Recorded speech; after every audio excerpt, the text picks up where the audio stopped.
നല്ല ടേസ്റ്റി ആയിട്ടുള്ള തേങ്ങ വറുത്തരച്ച ഒരു കടലക്കറിയുടെ റെസിപ്പി കണ്ടാലോ.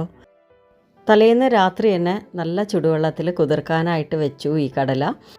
ഇനി കുക്കറിലേക്ക് കടലയും വെള്ളവും ഉപ്പും കൂടെ ഇട്ട് കൊടുത്തിട്ട് നന്നായിട്ട് വേവിച്ചെടുക്കണം. ഇനി തേങ്ങയും കുറച്ച് കാര്യങ്ങളും കൂടെ വറുത്തെടുത്ത് അത് അരച്ചെടുക്കണം. അതിനായിട്ട് ഒരു പാൻ വെച്ചിട്ട് അതിലേക്ക് 1 ടീസ്പൂൺ വെളിച്ചെണ്ണ ഒഴിച്ചു കൊടുക്കുകയാണ്. ഒരു ചെറിയ കഷ്ണം പട്ട, 3-4 ഗ്രാമ്പു, 2 ഏലക്ക, 1/4 ടീസ്പൂൺ പെരിഞ്ജീരകം, 1 പിടി ചെറിയുള്ളി തന്നെ ചേർക്കണം കേട്ടോ. 5-6 അല്ലി വെളുത്തുള്ളി, ഒരു ചെറിയ കഷ്ണം ഇഞ്ചി അധികം ആവരുത്. ഇതെല്ലാം കൂടെ ഒന്ന് വഴറ്റിയെടുക്കണം. ഇനി ഇതിലേക്ക് ചെറിയൊരു കഷ്ണം തക്കാളി ചേർത്തിട്ട് അതും കൂടെ വഴറ്റിയെടുക്കണം. ഇനി ഇതിലേക്ക് 1 കപ്പ് തേങ്ങയും കുറച്ച് കറിവേപ്പിലയും കൂടെ ഇട്ടിട്ട് നന്നായിട്ട് വറുത്തെടുക്കണം.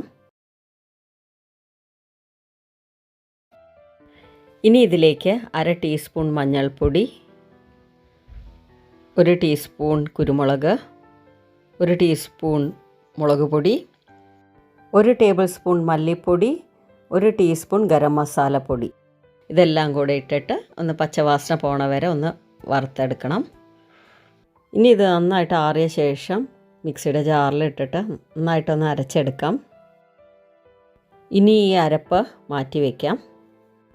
അടുത്ത ഒരു പാൻ വെച്ചിട്ട് അതിലേക്ക് 1 ടേബിൾ സ്പൂൺ നെയ്യ് ചേർത്ത് കൊടുക്കണം.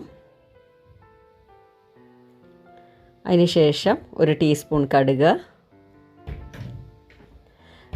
1/4 ടീസ്പൂണിന് താഴെയായിട്ട് പെരിഞ്ജീരകം, പിന്നെ 1 പിടി ചെറിയ പല്ല് പോലെ ആക്കിയ തേങ്ങ കഷ്ണങ്ങൾ കൂടെ ഇട്ട് കൊടുക്കുകയാണ്. ഇത് നമ്മൾ കടലക്കറിയുടെ കൂടെ കഴിക്കുമ്പോഴുണ്ടല്ലോ ഒരു പ്രത്യേക സ്വാദാണ്. ഇതൊന്ന് വഴറ്റിയെടുക്കണം.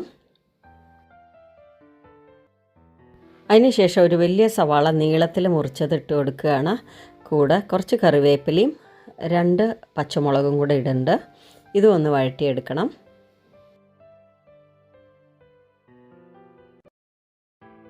ഇനി ഇതിലേക്ക് അരച്ച് വെച്ച അരപ്പ് കൂടെ ചേർത്ത് കൊടുക്കുകയാണ്. ആവശ്യത്തിനുള്ള വെള്ളവും മിക്സി ജാറിൽ ഒഴിച്ചിട്ട് അതുകൂടെ ഒഴിച്ചു കൊടുക്കാം. ഇതാ നമ്മൾ വേവിച്ച് വെച്ച കടലയിൽ നിന്ന് 2 കപ്പ് കടല എടുത്തിട്ട് അതുകൂടെ ചേർത്ത് കൊടുക്കുകയാണ്.